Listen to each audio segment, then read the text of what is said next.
اور اسپین کے روشنیوں کے شہر بارسلونا میں بھی ہیلووین کا تہوار منایا گیا۔ خواتین، بچے، بوڑھے اور جوان بھوتوں اور بدروحوں کے روپ دھارے گلی کوچوں میں نکل آئے۔ دنیا نیوز کے رپورٹر قمرفاروق سے گفتگو کرتے ہوئے ہسپانوی لوگوں کا کیا کہنا تھا، آپ بھی دیکھیے۔ My name is Anastasia y today we're celebrating Halloween in Barcelona. We are very happy and happy Halloween! Happy Halloween, Barcelona! My name is Alexander and I am with my fiancé.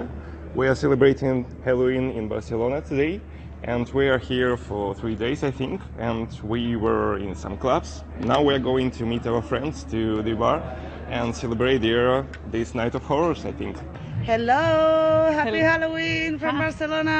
Hello, I'm Anitzka, happy Halloween. I'm here with my friend Pennywise, about to float inside the Somnia. Yeah, he's gonna eat my arm right now. Holy shit, yeah. So this is Halloween in Barcelona, crazy shit right here. And yeah, if you don't appreciate your arm, come here and you're gonna have a lot of fun.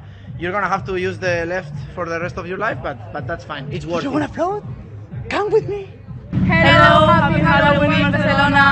We love Barcelona and we love Halloween, and we think Halloween is a holiday that can express happiness and liberty. All right, today we come to here in the central place of Barcelona to enjoy this day. It's the different day of the year. It's very important for us, for the children. We come in family to enjoy, to get something of drink. Happy Halloween, Barcelona!